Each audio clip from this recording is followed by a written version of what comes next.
విశాఖ జిల్లా కేంద్ర గ్రంథాలయం పునర్నిర్మాణం కోసం కొత్త ప్రభుత్వం వెంటనే పూనుకోవాలని మాజీ ఎమ్మెల్సీ ఎంపీఎస్ శర్మ విజ్ఞప్తి చేశారు. డాబా గార్డెన్ సల్లూరి విజ్ఞాన కేంద్రంలో ఏర్పాటు చేసిన మీడియా సమావేశంలో ఆయన మాట్లాడుతూ నగరం నడిబొడ్డున మహారాణిపేట దండు బజార్లోని జిల్లా కేంద్ర గ్రంథాలయం భూబకాసురుల చేతిలో పడి 33 సంవత్సరాల లీజు ఒప్పందం చేసుకుని 2010లో కూల్చివేయడం జరిగిందన్నారు.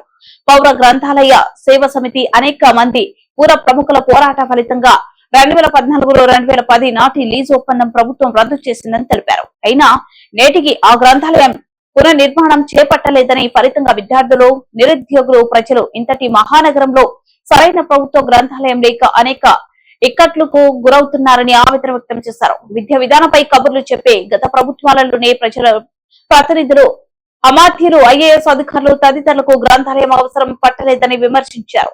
గ్రంథాలయ భవనం పునర్నిర్మాణం కోసం ఉద్యమం ఉధృతం చేయాలని తలపెట్టామని స్పష్టం చేశారు.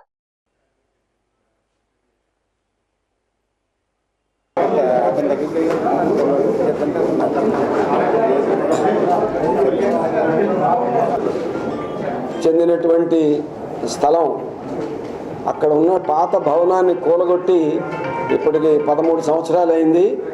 కొత్త భవనాన్ని ఇంతవరకు నిర్మించలేదు. మధ్యలో కాజేయడానికి దాన్ని చేసిన ప్రయత్నాలన్నీ కూడా వమ్మయ్యాయి. ఇప్పుడు అక్కడ స్థలంలో బిల్డింగ్ కట్టడానికి నిధుల కొరత ఎంత మాత్రం లేదు. దాదాపు విశాఖ మున్సిపల్ కార్పొరేషన్ ఒక 200 కోట్లు జిల్లా గ్రంథాలయ సంస్థకి బకాయి పడింది. అంతేకాకుండా జిల్లా గ్రంథాలయ సంస్థ దగ్గర కూడా పని ప్రారంభించడానికి నిధులు ఇప్పుడు ఉన్నాయి. ప్రారంభించాలని ఎప్పుడో గవర్నమెంట్ చెప్పినప్పటికీ అడుగు ముందుకు పట్టడం లేదు.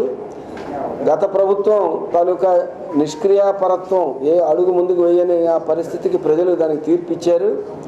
ఇప్పుడు ఈ కొత్త ప్రభుత్వం వెంటనే ఆ పని ప్రారంభించి తన సామర్థ్యాన్ని రుజువు చేసుకోవాల్సింది.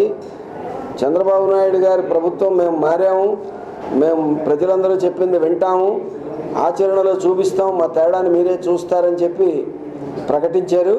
ఆ తేడాన్ని ఆచరణలో వాళ్ళు చూపించాలంటే, ప్రజలు విశ్వసించాలంటే దానికి ఒక గీటురాయిగా ఒక నెల్లాళ్లలోపు విశాఖ జిల్లా గ్రంథాలయ సంస్థ యొక్క సొంత భవన నిర్మాణానికి శంకుస్థాపన జరగాలని గ్రంథాలయ సంస్థ పోరాట కమిటీ తరఫున మేము డిమాండ్ చేస్తున్నాం.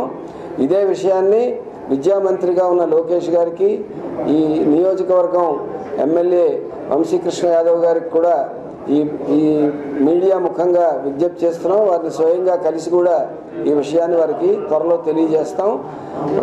ఈ కొత్త ప్రభుత్వం కూడా కదలకపోతే రూపొందించాల్సిన కార్యాచరణ భవిష్యత్తులో దాని గురించి ఆలోచిస్తాం.